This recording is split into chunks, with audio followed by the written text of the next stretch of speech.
You're listening to the Pace Radio Network here at paceradio.net. The opinions of the individuals during this broadcast are their own, and may not be the opinions of their group or other organizations they may be involved with. All medical advice during our broadcast is not a medical opinion and should be checked with your medical physician. Oh yeah, baby, that's lovely.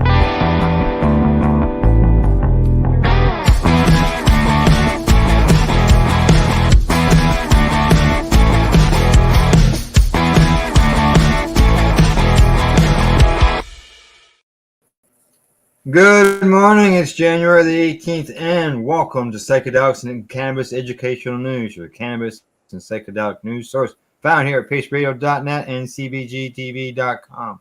Good morning, we have Cindy. How are you doing today? Good morning, Al. I'm wonderful. How about yourself? I'm optimistic that this is going to be a good weekend. Good. But I'm doing good. Are you snow covered? We are. We have snow. Snow. Yeah. Now, from what I'm seeing in the long range forecast, that's not going to last very long because we're going to have a week of above temperatures. Nice. Yeah.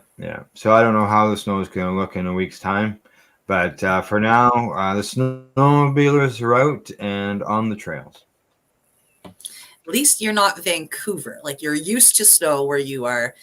Poor Yes. Vancouver, for the second year in a row, they got pummeled yesterday. Oh wow! I think I saw a picture someone had posted. They said 24 hours nonstop. Yeah, like a foot and a half of snow. Yeah. It's crazy.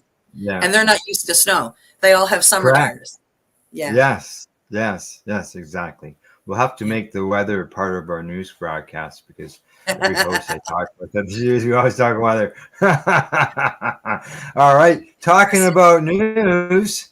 Here we go. We'll get started with the first story.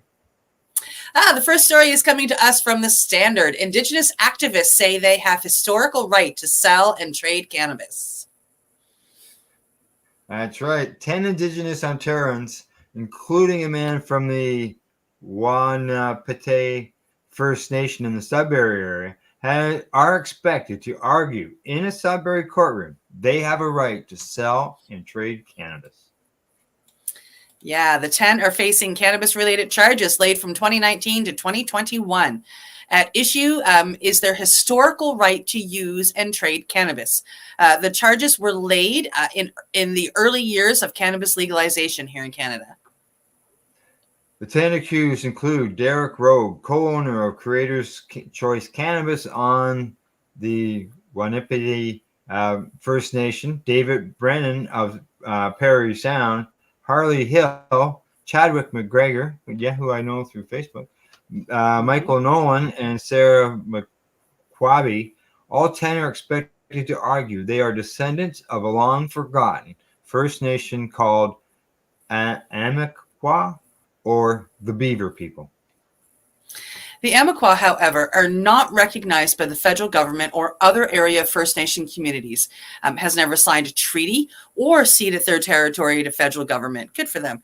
But there is now a move underway to recreate the historic community. Michael Swinwood of Ottawa is representing the accused. At the start of the trial, on Monday, all 10 pleaded not guilty to possession of a controlled substance for the purpose of selling and possession of Canadian currency not exceeding $5,000 under the Cannabis Act. All 10 are Indigenous, and 9 of them owned or worked at a cannabis operations in the First Nation communities across Ontario without having the required licenses or approval from the chiefs and councils. In the case of Rogue, the Ontario Provincial Police and the Anishbeck Police Service raided the Creator's Choice on January 3rd, 2019, and he is facing 11 charges laid in that raid, including obstructing a police officer, assaulting a police officer, and breach of recognizance. Those charges are being dealt with in the Ontario Court of Justice and are not part of the trial involving the 10 defendants. But they would never have happened if the police had never gone there to raid them. Yep.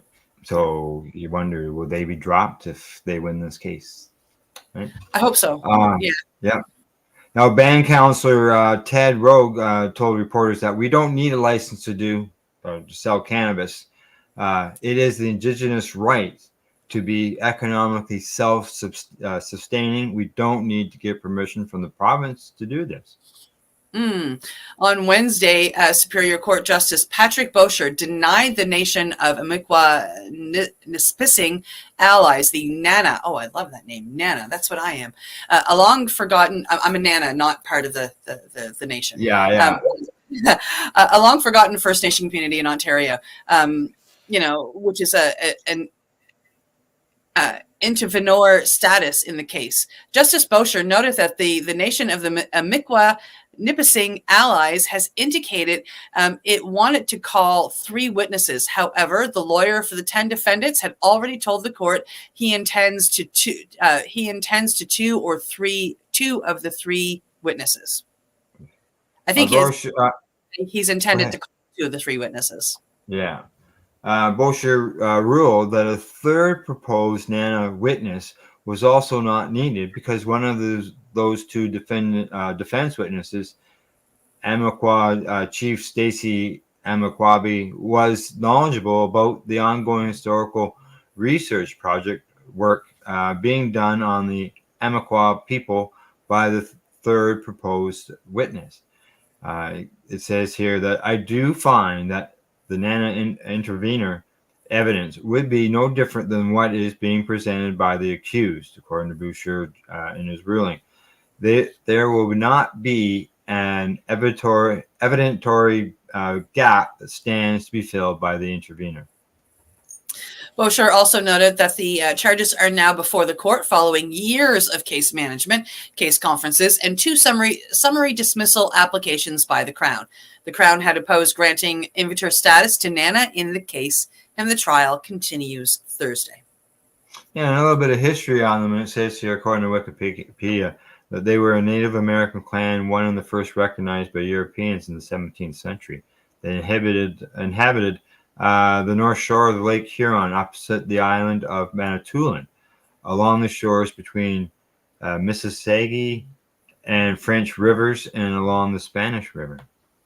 Wow, the Amiqua were nearly wiped out by disease and wars with the Iroquois, and the last of the tribe appears to have merged in the Nipissings of Ojibwe. Yeah, well, there you go. Yeah. A little history lesson in there too. Yeah, it'll be interesting to see what happens in that fight for the court. We'll have to keep an eye on that because there's obviously going to be a ruling on it at some point.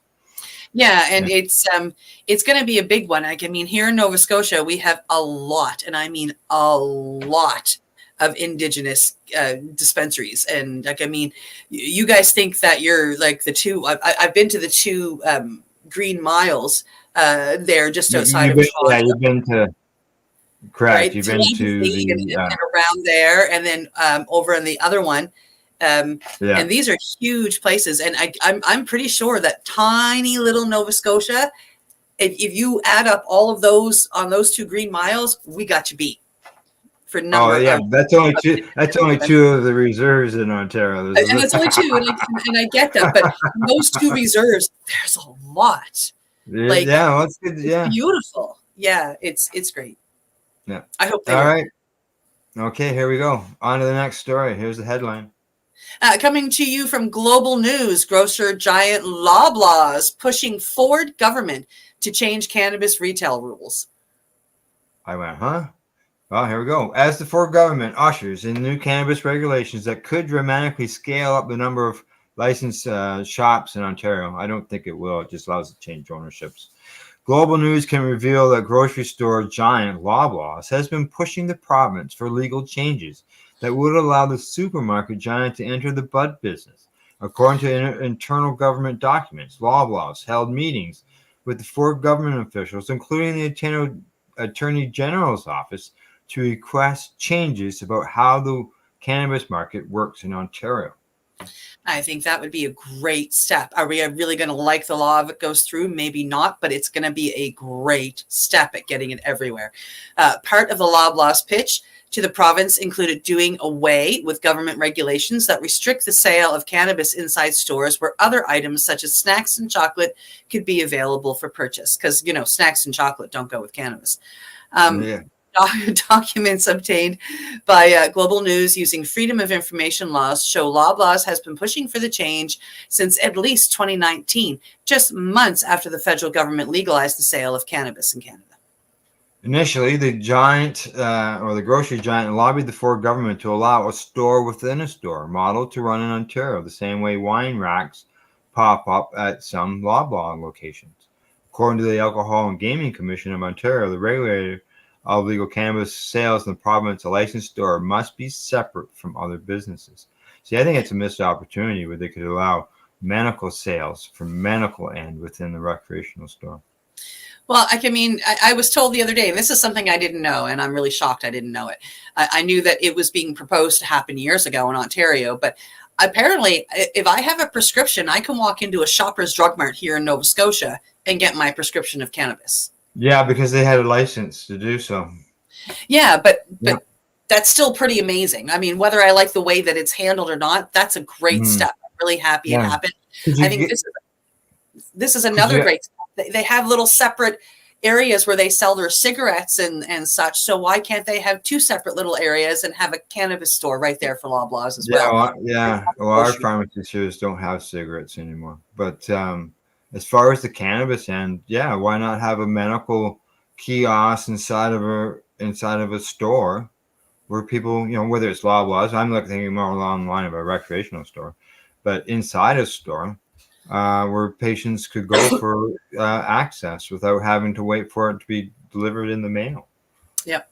Yeah, I absolutely think. And even with the Shoppers Drug Mart, you have to get it. You don't actually get when you take your prescription in. They have to bring it in or whatever. And it's not stored on site.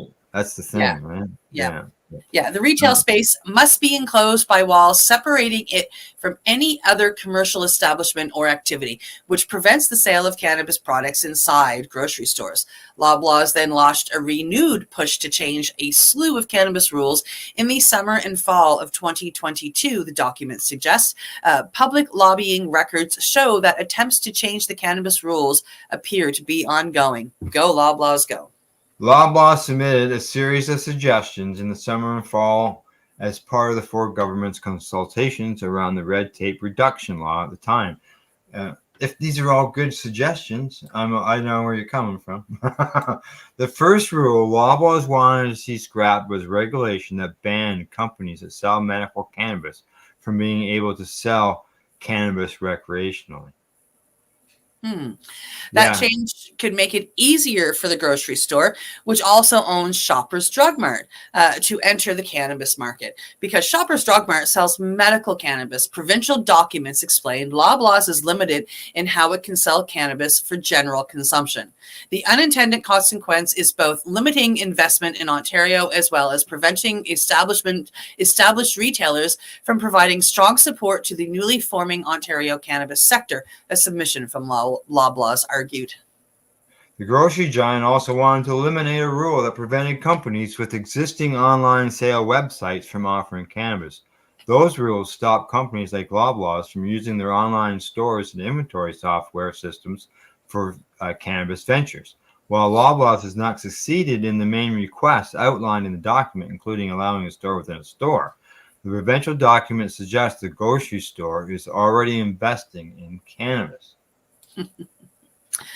Under its C Shop brand, which is their cigarette shop, Loblaws already runs two cannabis shops, one in Umbron, Ontario, and another in North Bay. As of 2022, it had applied for several more locations. Without changes to the rules, however, the stores are unable to live up to Loblaws' ultimate ambition.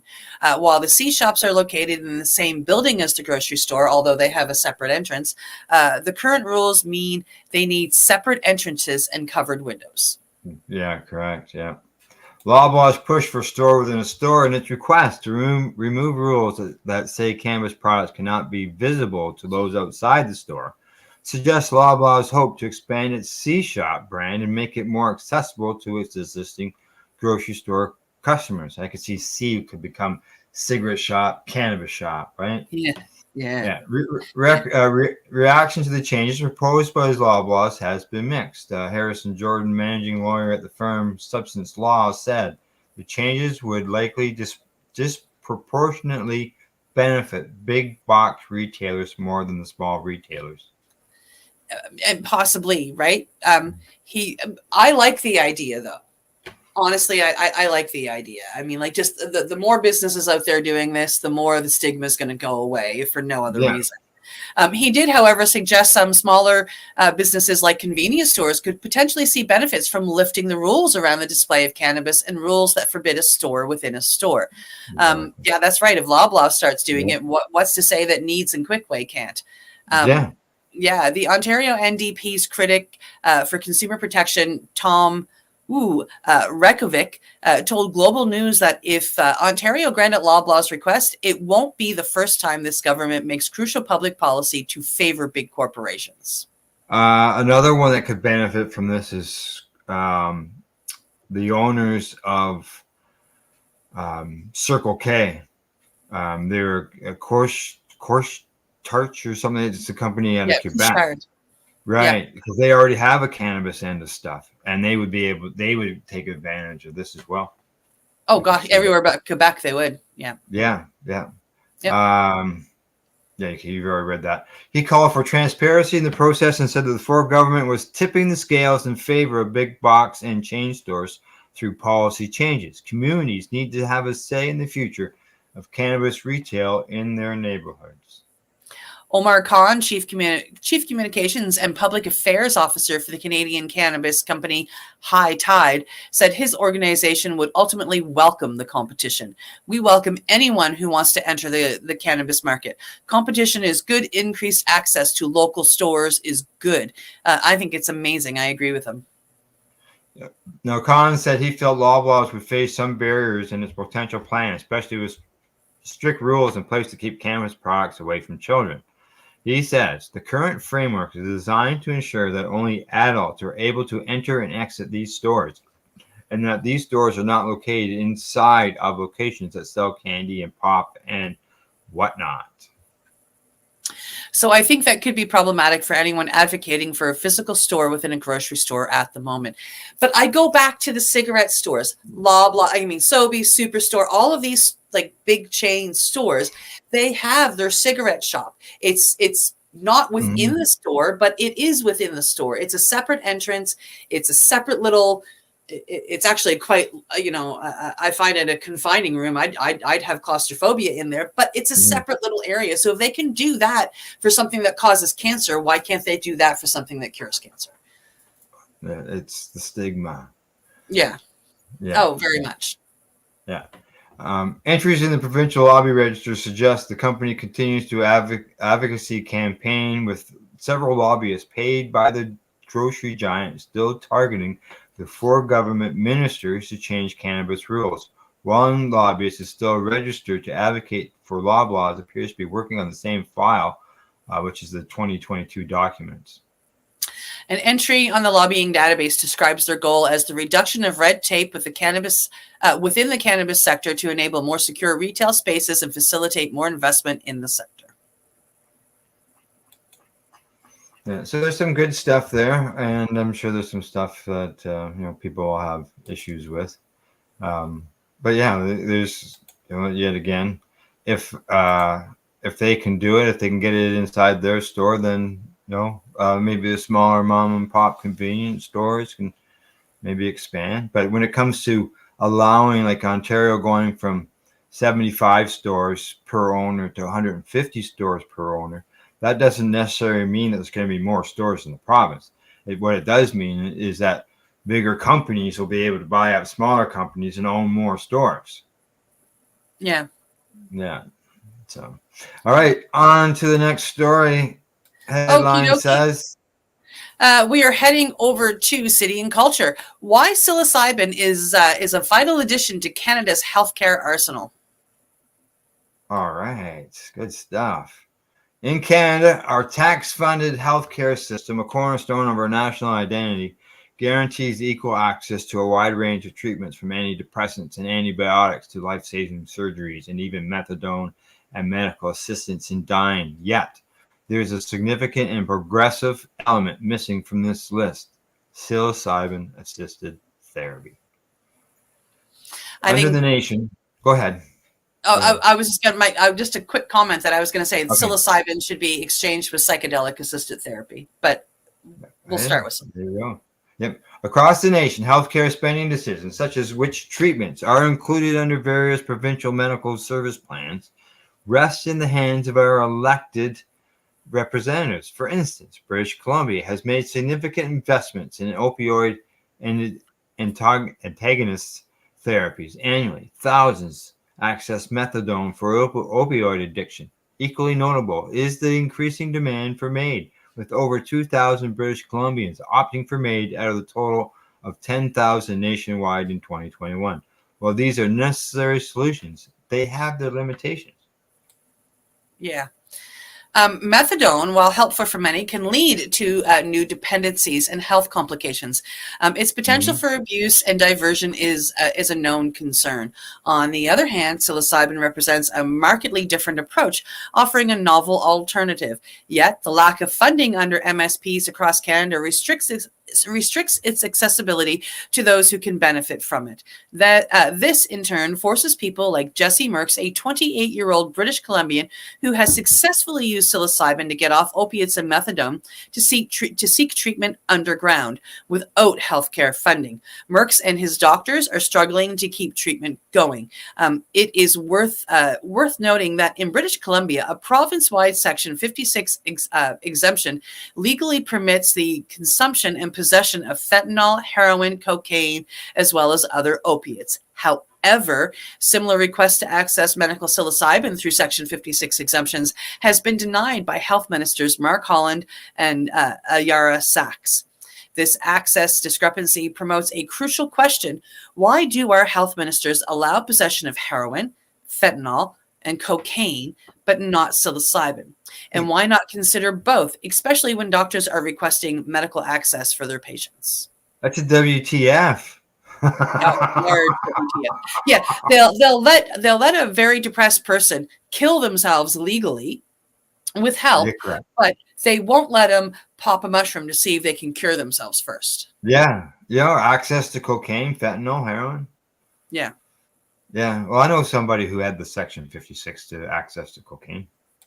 Very, very popular advocate. This access discrepancy prompts a crucial question. Why do our health ministers allow, you read that already, with the anticipated 2024 amendments expanding MAID access to include mental health illness as a sole indicator, the need for stringent safeguards and alternative treatments becomes even more pressing. Social determinants to health, like economic stability, housing, health coverage, and geographic locations, can limit access to safeguard alternative therapies. With so much need for effective safeguards, we must not let the cost of psilocybin-assisted therapy and the lack of accessible regulations to be a barrier for those who could use psilocybin as an alternative or complementary therapy to MAID. Yeah. As a human rights advocate at TheraPsil, I have seen the transformative effects of psilocybin-assisted psychotherapy on individuals grappling with end-of-life distress and terminal conditions. The story of Janice Hughes, a Manitoba woman who pursued underground psilocybin-assisted psychotherapy, underscores this point. She said, I may well have exercised my right to MAID if I had not taken matters into my own hands. Hughes and many other patients have struggled to get legal access through special access programs, SAP, and expensive pay-to-play option, only available to those who have necessary extensive medical resources to navigate the insurmountable red tape of SAP. It is unfair and saddening that in Canada, it's easier for folks like Merckx and Hughes to access drugs like fentanyl and heroin and life-saving treatments like medical-assisted death than it is to access life-affirming psilocybin-assisted psychotherapy. But Merckx and Hughes are fighting back. Yeah. Alongside Bruce Tobin, Jim Doswell, Thomas Hurdle, and hundreds of doctors and healthcare professionals that are suing ministers Holland and Sachs, who they claim are violating their charter rights by not granting. They're suing them. Oh my God, that makes me happy. Who they claim are violating their charter rights by not granting exemptions to psilocybin. Similar lawsuits have legalized cannabis and made in Canada, but similar to others, this one will probably take years longer than Canadians like Merckx and Hughes can afford. I write this piece not to criticize our health ministers, but to call them to action and bring attention to the grave injustice with a simple, compassionate solution. I ask our ministers to exercise their power and grant these Canadians and all Canadians access to their medicine. Oh, and everybody should join in on that, for sure. Oh, yeah. In February this year, the Special Joint Committee on Medical Assistance in Dying made the following recommendations. That Health Canada reviews the Special Access Program, other programs and policies, and relevant laws and regulations to determine whether there are ways to improve access to promising therapies such as psilocybin-assisted psychotherapy for both research purposes and for individual use as part of the palliative care supports. Without immediate medical exemptions and a plan for funding and regulations, we can expect thousands of Canadians to make a tough choice between difficult and expensive but potentially life-saving therapy, which is psilocybin, and more affordable, yet less effective alternatives such as pharmaceuticals, opioid replacement therapy, and MAID. We stand at a pivotal moment in the Canadian healthcare system as we expand MAID, oh, that's gross, and liberalize access to illegal drugs. Funding clinical trials or providing SAP access for psilocybin treatments is not just a policy decision, but a moral imperative. As we push for equitable healthcare, it's crucial to explore novel treatments that could revolutionize recovery and wellness.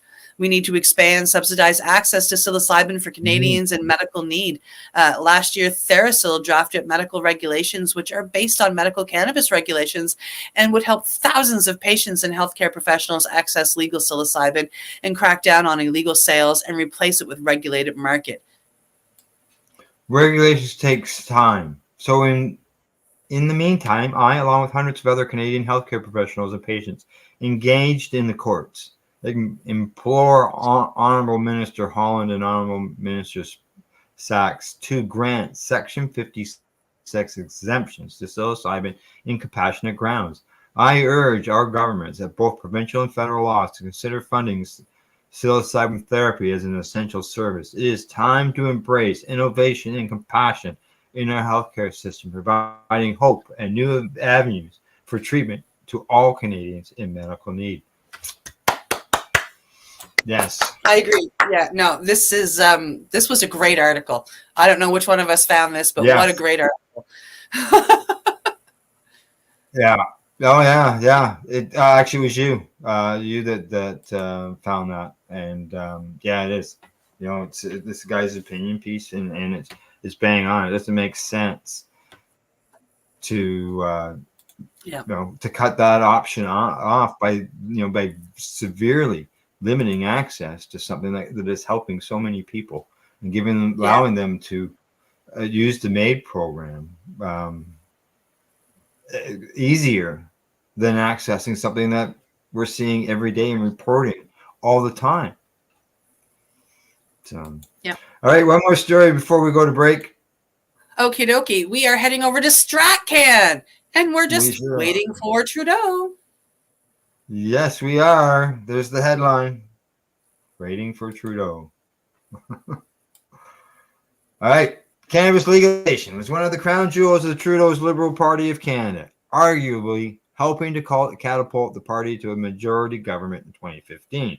The move to legalize was a bold one, positioning Canada as a leader in an evolving global landscape at a time when public support for the issue was still relatively divided. However, since cannabis was formally legalized in Canada in 2018, Trudeau and his federal Liberals have been almost entirely absent from the file.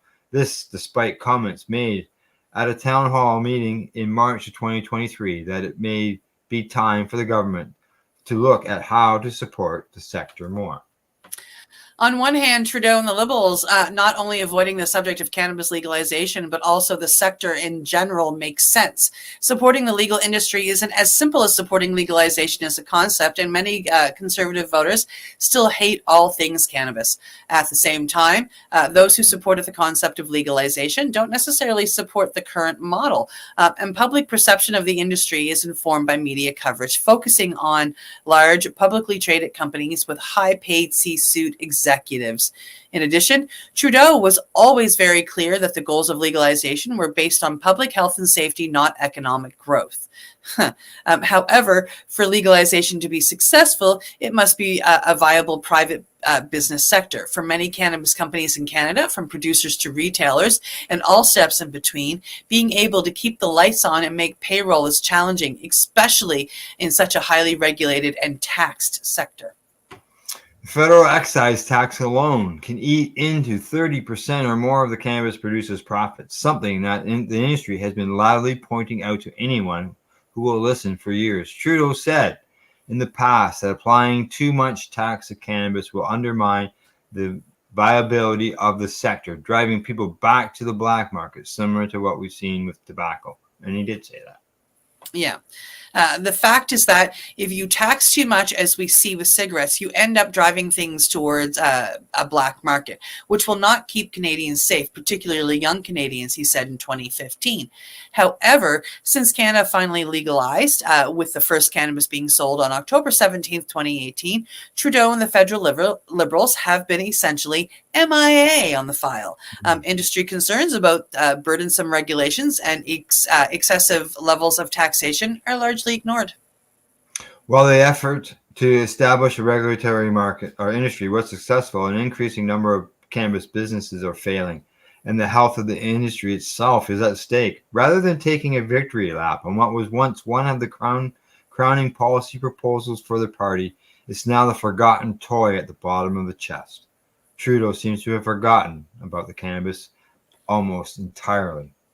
Nearly a year ago, Trudeau told the owner of a cannabis business in Newfoundland, who expressed many of these very concerns, that it was time for the federal government to look beyond the immediate public health and safety goals of legalization and see what the government can do to make sure that this is a beneficial industry. There is a little more clarity about how the industry is evolving, and it's easy to say 10 years from now, 50 years from now, it will be great, he continued. Right now, you're in the industry. You have payroll you're trying to make. You're trying to support people. We want to try and get there for you as well. But this was done not because we were going to create jobs with it, although we knew that would happen. It was done out of public health and out of a public health and justice approach. But hopefully, we're going to be able to catch up and be supportive of the real positive industry that it has become. Well, Mr. Trudeau? Yeah, exactly. Yeah. You know, an article, it's just like the last one, pointing out the difference between made and psilocybin. And this one here talking about, this big crowning jewel that made him go from third to first. And where they've been since. Yeah. Right? Yeah, they've been working on the MAID program. Yeah, right, exactly. Okay, it's time to hear from our sponsors and for us to take a break. You're watching Psychedelics and Cannabis Education and News here at paceradio.com and CBG TV, paceradio.net and CBGTV.com. And before we go to the commercial break, I'm going to run a little promo. Got some news on the Global Marijuana March. Here we go.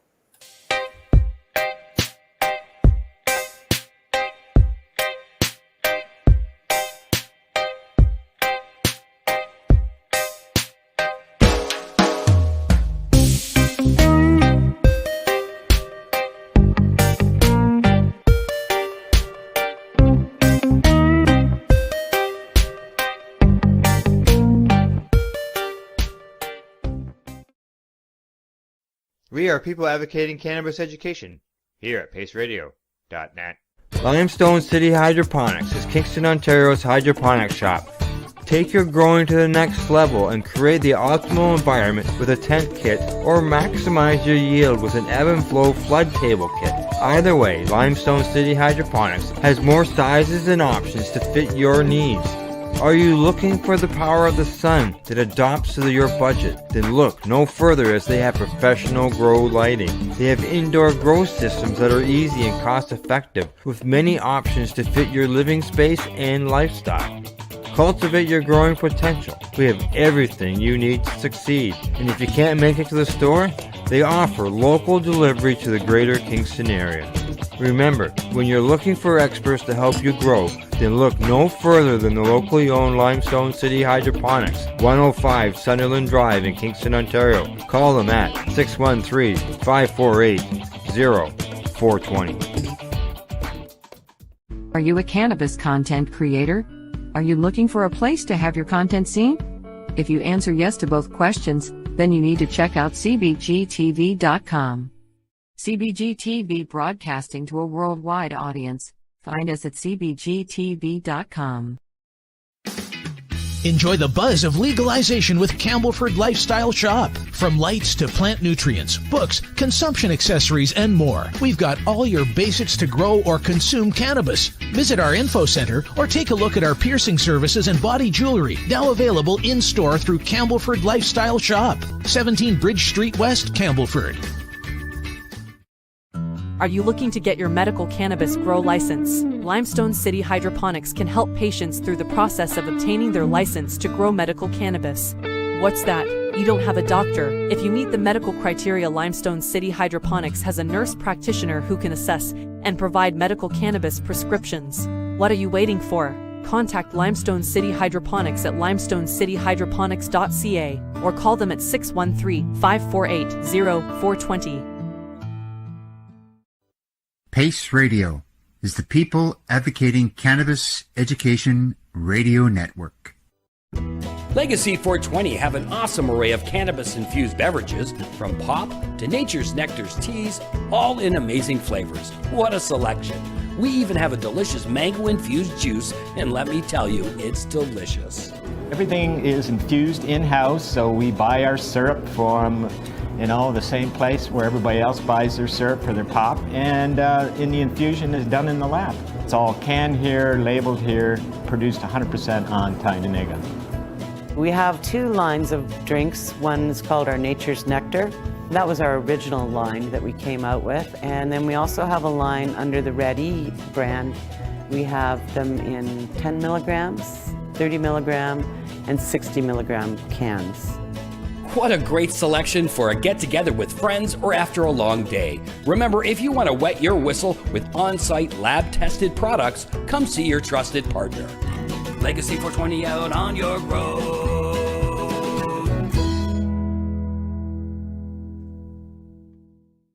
You're listening to the Pace Radio Network, here at paceradio.net. And you're watching Psychedelics Cannabis Educational News. What do you say, Cindy? We got 4 stories. Might as well get on. We'll get started. Well, here you go. Here's the first one. Coming to you from International Cannabis Business Conference, German patients say cannabis is more effective than conventional medications. Germany is home to a robust medical cannabis program, with patients having various options from which to source their medicine. Prescriptions for medical cannabis products become permitted in Germany in 2017. Comparatively, many other countries that permit medical cannabis have far more restrictive policies and regulations. In many ways, Germany's medical cannabis patient base serves as a great source for research and data, so it is more reflective of what a medical cannabis program should involve. A survey of pain patients in Germany recently found that many patients report cannabis as being more effective compared to other conventional medications. Below is more information about it via a news release from Normal.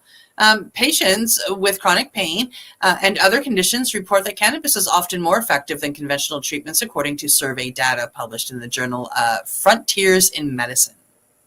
German researchers surveyed patients' experience with cannabis products, that's plant cannabis, and cannabinoid treatments such as were legalized by prescription use in Germany in 2017.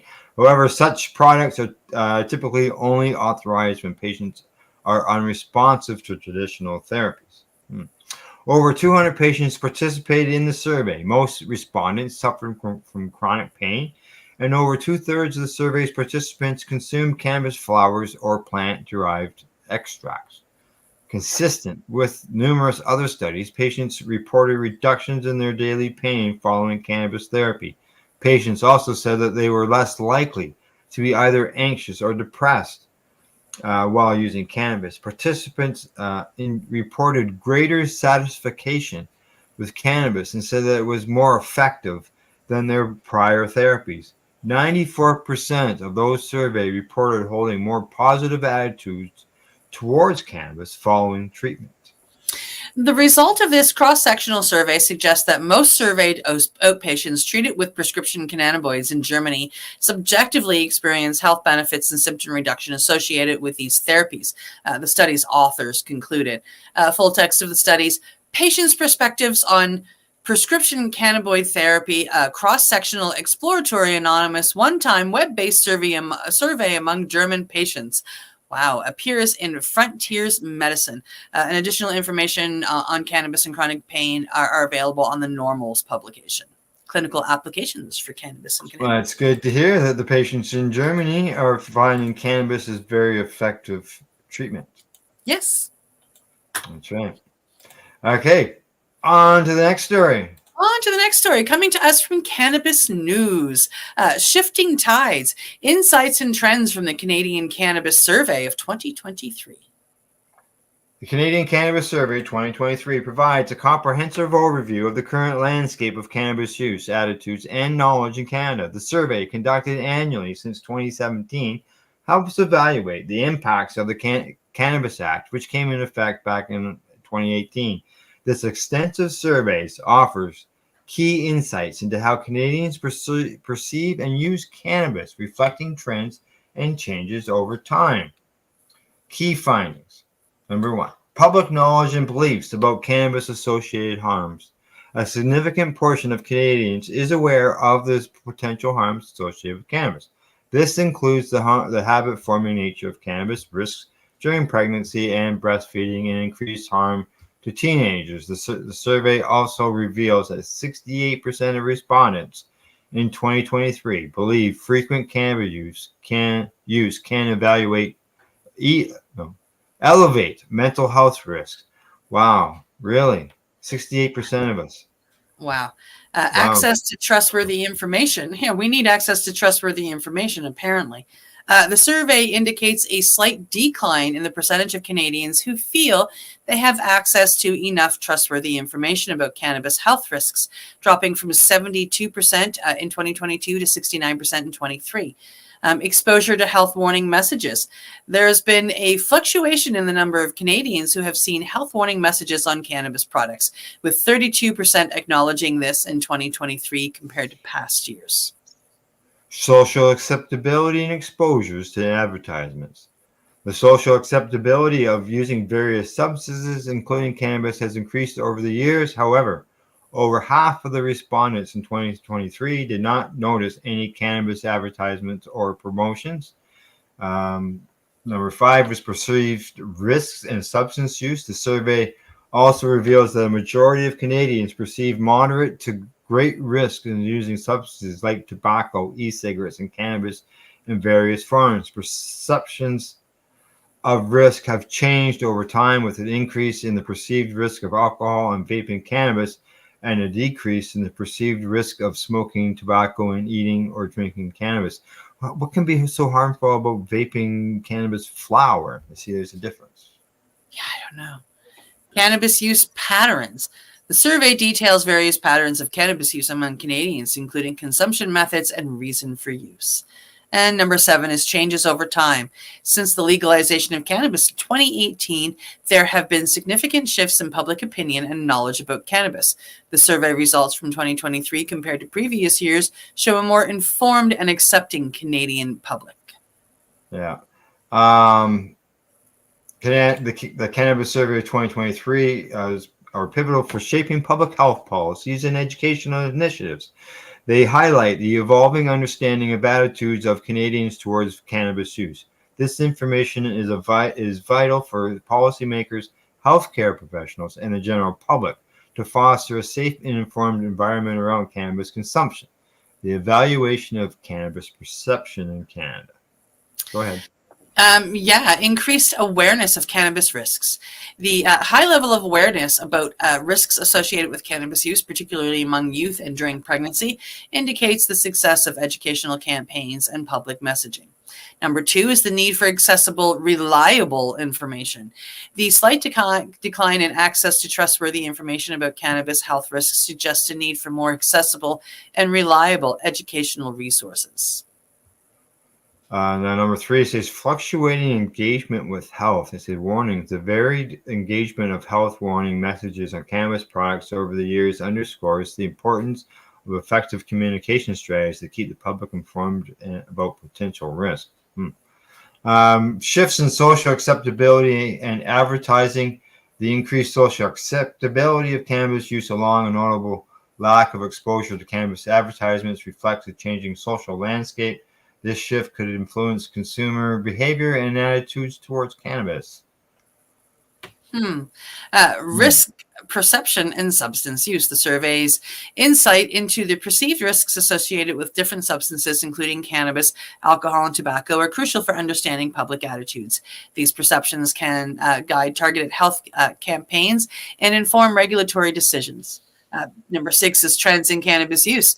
The patterns of cannabis use highlighted in the survey, such as reasons for consumption and preferred methods, offer valuable data for tailoring public health initiatives and resources to address address specific needs and behaviors. And post-legalization insight says that comparing data from before and after legalization of cannabis in 2018, the survey provides a unique perspective on how legalization has influenced public opinion and cannabis consumption trends in Canada. And for its conclusion, they say the Canadian Cannabis Survey 2023 offers a wealth of information that is essential for navigating the complex landscape of cannabis use in Canada. As the attitudes continue to evolve and new trends emerge, such comprehensive data is invaluable for developing informed public health policies and educational programs. The survey findings not only reflect the current state of cannabis use in Canada, but also pave the way for future research and policy development in this field. Well, it didn't say that it would help maybe change some laws for the better, though, did it? No. I didn't read that part. There's 68% of the people with long-term use. I've been a patient, legal patient, consuming constantly, daily for since 2005. So, 18 years. There's many more ahead of me doing it longer than me. And there are people out there that have issues, but as studies have shown, those people are usually already predisposed with the condition. Yep. So, yep. All right. On to the next. Coming to us from Ganjapreneur, the Czech Republic's adult use cannabis plan features social clubs and home growing. Oh, nice. The Czech Republic current draft of a plan to legalize adult use cannabis stops short of establishing a regulated market, focusing instead on possession of home cultivation amid strategic government maneuvers and existing EU consultants. And the Czech Republic has published the first draft of laws intended to legalize adult use, including plans to decriminalize possession as well as home cultivation, to create social clubs where people can freely consume. Social clubs. However, according to English language news outlet Xpax, the government's draft bill does not include a framework for establishing a regulated cannabis market. This omission has reportedly raised the eyebrows and led to a flurry of discussions among stakeholders and policymakers, with some advocates suggesting that rules for licensed production and retail could be added in the future. Since 2010, the Czech Republic has decriminalized cannabis for personal use, and medical cannabis has been legal since 2013. Interesting. The country's recent efforts to legalize adult use cannabis, initiated in late 2022, first included plans to establish a regulated market.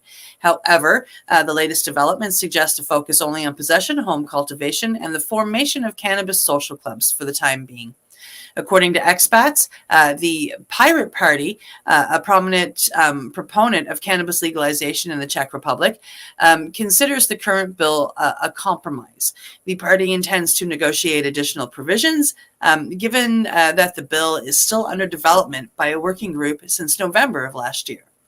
The proposed legislation is also part of a broader initiative by the Czech government to address addiction through the scientific and risk-based approach.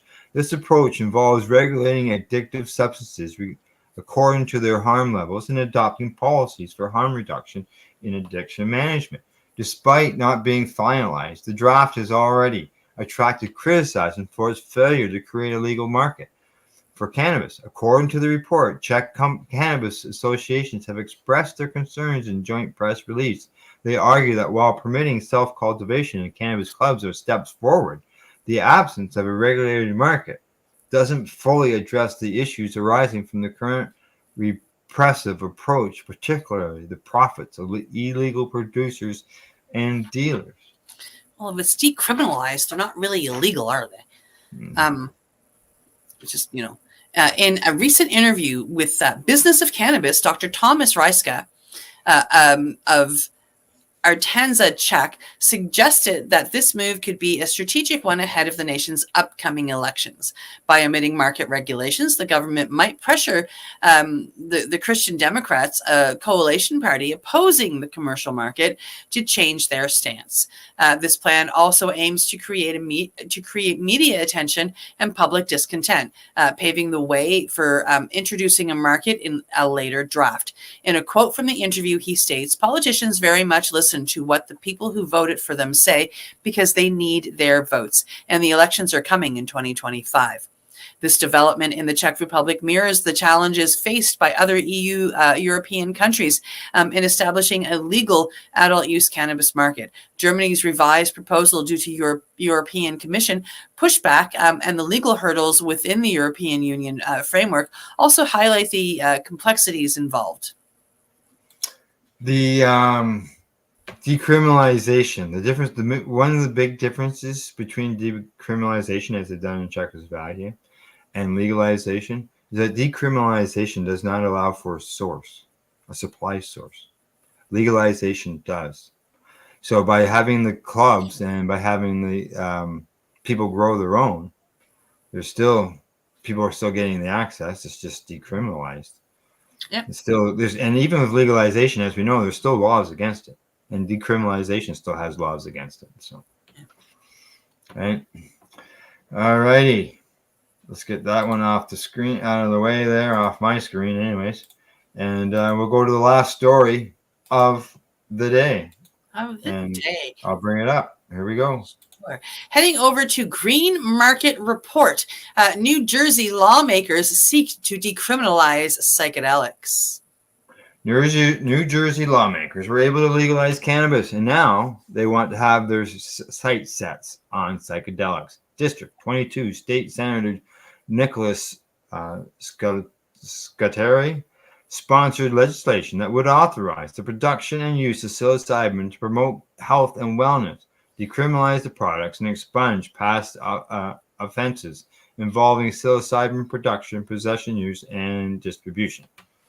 The proposed law states it is the intent of the legislators to facilitate the establishment of a safe, legal, and affordable psilocybin service centers to provide residents in New Jersey who are 21 years of age or older with opportunities for supported psilocybin experiences to elevate distress, provide preventive behavioral health care, and foster wellness and personal growth.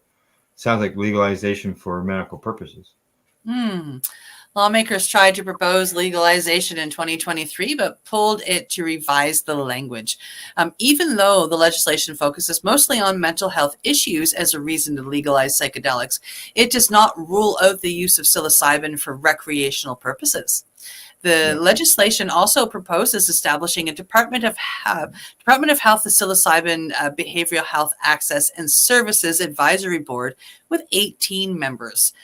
There was also language to create a code of professional conduct for psilocybin service facilitators, with particular consideration for developing a code of ethics. Licenses could cross the manufacturing and treatment center lines. However, there would limits on the numbers of licenses for individuals. They can't have more than one psilocybin product manufacturer or more than 5 psilocybin service centers. The act also set an ambitious timeline to be met once the law is enacted. It says that no later than 6 months after the effective date of this act, the department shall establish the necessary forms and comments that process of accepting applications for and approving psilocybin service facilitators training programs.